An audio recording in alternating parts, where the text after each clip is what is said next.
Welcome back. Looking at issues of food security now, international charity organization Oxfam says African states have slashed agriculture budgets despite a worsening food crisis. It says the total amount of money spent on agriculture as a share of the total budget by 39 African countries has plummeted 18% between 2019 and 2021. It says over two-thirds of African countries are spending under 5% of their annual budget on agriculture. Peter Kamalingin is Oxfam's high-level representative to the African Union and the United Nations Economic Commission for Africa, responsible for initiating and maintaining relations between Oxfam, the AU, and its institutions, including regional economic communities, host governments, partner organizations, and peer agencies. Thank you so much for joining us, Mr. Kamalingin. Let's just first start with what is the rationale behind the slashing of budgets towards agriculture? Thank you very much, Leslie. Thank you for having me. I think it is difficult to understand the rationale. I think that it is just a question of course, getting our priorities upside down. I know that coming after COVID-19 and of course the economic stress that has followed it, it is true that many of our African countries are having a lot of physical stress. They don't have a lot of physical space and financial space to be able to allocate. But I think that to slash money that is intended for agriculture and food security, of course, is to get the priorities wrong. I think that is something that we have said that it need not be the case. And of course, it is not just now. This is coming following, decades of underinvestment in agriculture. And I think that many of African countries through the AU made a decision, I think in 2014, and they made a commitment that they needed to commit up to 10% of their national budgets to agriculture. The truth is that hardly 5%, less than 5% actually, less than 5% on the average is actually being invested in agriculture. So our own governments are falling far short of what they committed. So it's not just COVID-19, it's not just Ukraine, it's actually coming after decades of underinvestment against the commitments that our governments made. And that's, as you say, contrary to the commitments made by the Malawi Convention of 2014. Where is this money going to? Defense budgets, we know that African countries have been plowing more into it. So are we paying more for defense and military equipment and resources as opposed to food security? Yeah, it is true. Actually, what is being invested in agriculture is about only 67% of what is actually being spent on defense. So it is true that more money is being spent on defense, when we also know that the majority of the conflicts that we are facing are actually food-related or climate-related. So I think that, yes, we are getting our priorities wrong. And of course, it is also true that the continent is losing a lot of money through illicit financial flows, through weaknesses in the over-reliance on the global food supply chains, which should not be the case. This continent has 60% of its land is arable. It's actually a quarter of the global arable land is in this continent, but we still produce less food than a small country like Ukraine. So it is a problem. We do have the potential, we do have the land, we do have the workforce. I think what is lacking is financing the agriculture. I want to look at that financing, especially against the backdrop of the AU's theme this year. It's around nutrition and food security, and yet we see African governments failing to assist local farmers. What needs to happen to change or improve the plight of this sector? I think that what we need is simply to, do what we have committed. Commit at least 10% or even more on agriculture.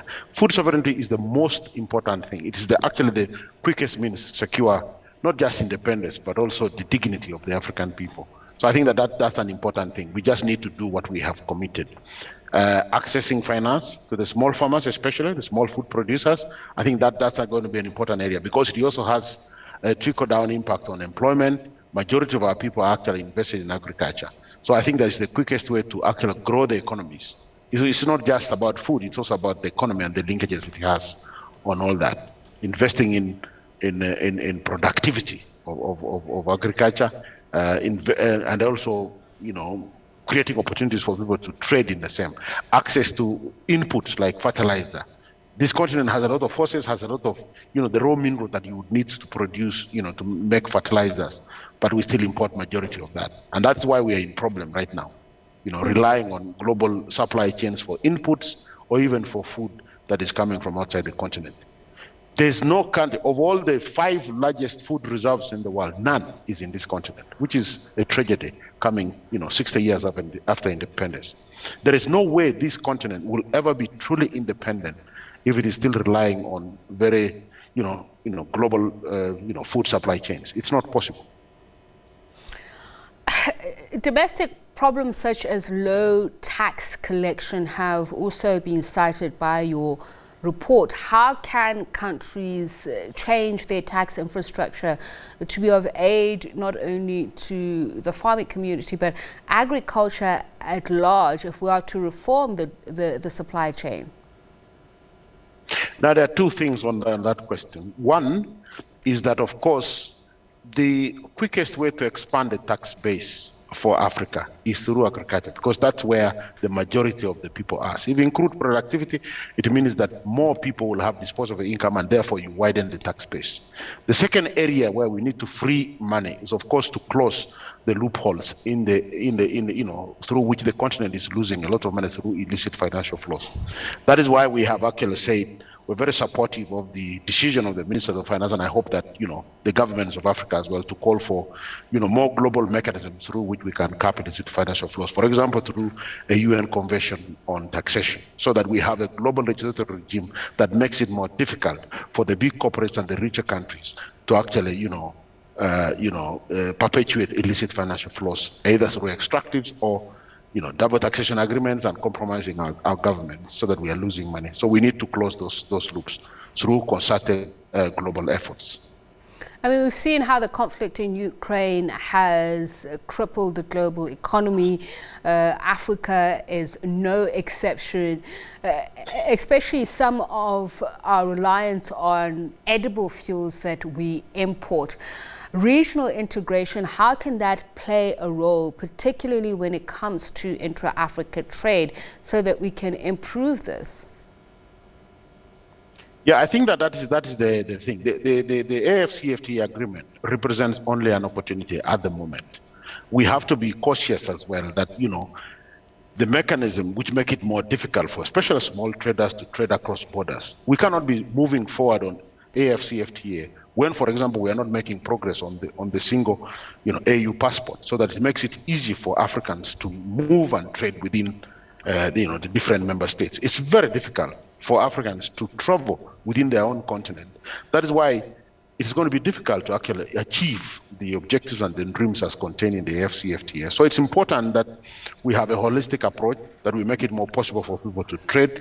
We improve on infrastructure and make sure that non-tariff barriers that make it difficult, especially for small traders, small women traders, cross-border business people, so that food and other products, related products, can move more easily between countries. That's an important area. Otherwise, there's a risk that the AFCFTA becomes just a mechanism through which we are organizing the market for others to trade, for China and for Europe and for others, and not really for the African people.